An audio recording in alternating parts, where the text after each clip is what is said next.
مساء الخير. مارسيلو لامبرتي من قناة كادينا 3 الأرجنتينية. لقد حانت ساعة الحقيقة، وكل الترقب والحماس يحيطان بالمنتخب. إذا كان هناك شيء يمكن أن يمنح الشعب الأرجنتيني بعض الطمأنينة، فهو أن يسمع منك كلمات تبعث على الهدوء. ماذا يمكنك أن تقول لهم قبل ساعات من انطلاق كأس العالم؟ مساء الخير للجميع.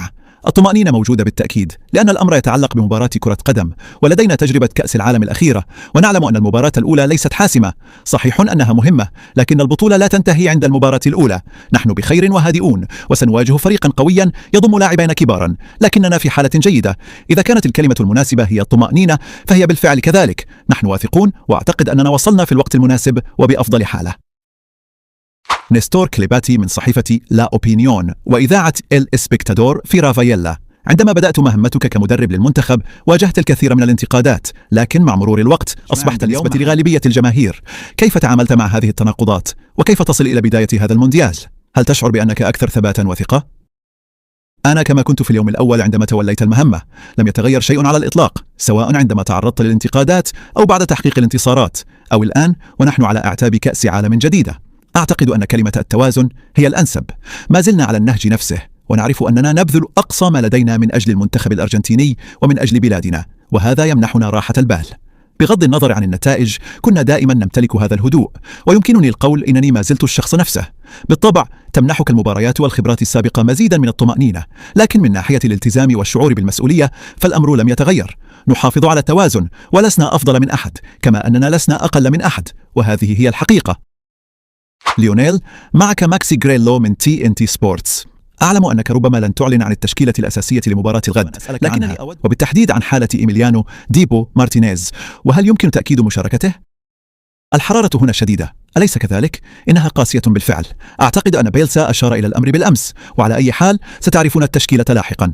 لم أخبر اللاعبين بها بعد، وسأفعل ذلك هذا المساء خلال الحصة التدريبية الأخيرة. إيميليانو بخير، وهو متاح للمشاركة غدا، وإذا سارت الأمور كما كانت خلال اليومين الماضيين فأعتقد أنه سيلعب. أما بقية التشكيلة فستعرفونها غدا أو بعد انتهاء التدريب.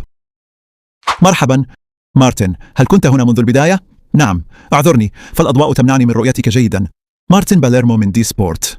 لن أتحدث إليك كصحفي، بل كزميل سابق جمعته بك أياما جميلة في استوديانتيس. سؤالي هو، هل كنت تتخيل يوما أنك ستصل إلى هذه اللحظة؟ هل كنت أتخيل ذلك يا مارتن؟ سؤال مفاجئ. يسعدني كثيرا أن أراك، وأشعر بتأثر كبير لأننا عشنا معا لحظات قوية جدا. انظر، لقد جعلتني أتأثر، وأرى أنك متأثر أيضا. بصراحة لم أرك في البداية، وأريد أن أقول أن مارتين تعامل معي بشكل رائع دائما. لقد عشت فترة جميلة جدا في استوديانتس، لكن قبل تلك الفترة الرائعة قضيت 3 أو 4 أشهر من دون لعب، وكان هو من فتح لي الأبواب، وبفضل روحه المرحة ومساندته.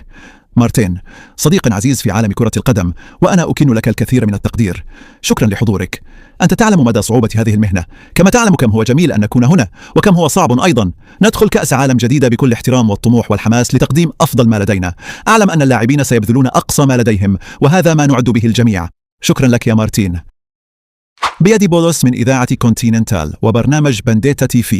قلت إنك لن تعلن عن التشكيلة، لكن عليك أن تتفهم هذا الأمر من منظور المنافسة العالية. أنتم تحملون رسالة تتجاوز كرة القدم. أنا أرفض فكرة أن اللاعب يصبح عبقريا إذا اصطدمت الكرة بالقائم ودخلت، أو يصبح فاشلا إذا اصطدمت بالقائم وخرجت، خاصة في بطولة شهدت بالفعل بعض المفاجآت. تبقى كرة القدم مجرد رياضة، وإن كانت مهمة جدا بالنسبة لنا. وأعتقد أن هذا المنتخب خلال السنوات الأخيرة وصل إلى ما وصل إليه لأنه تخلص من فكرة الضغط والعبء النفسي، وهي أمور لا تؤدي إلا إلى زيادة التوتر على اللاعبين. كان ذلك أحد الأسس التي سمحت لنا باللعب بحرية وهدوء.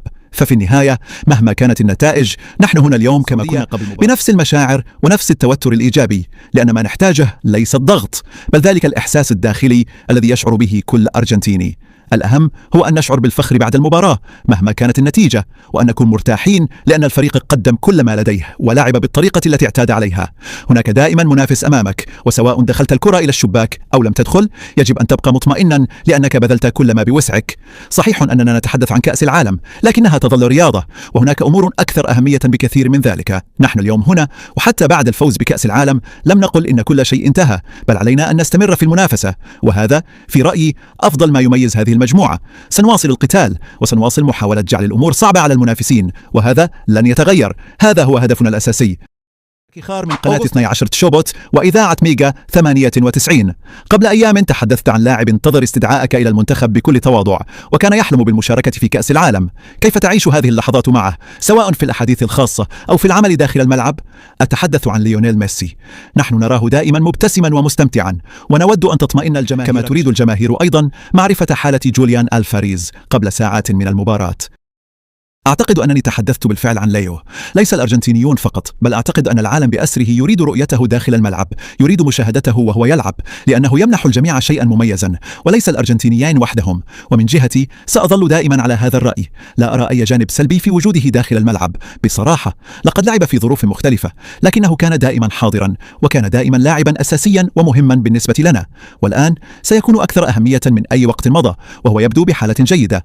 أما جوليان ألفاريز فقد عانى من المشكلة التي تعرفونها في الكاحل، وقد تعاملنا معها بحذر حتى يصل إلى أفضل حالة ممكنة، وأعتقد أنه بخير الآن. لقد أعطت عملية التعافي ثمارها، وهو متاح للمشاركة غدا.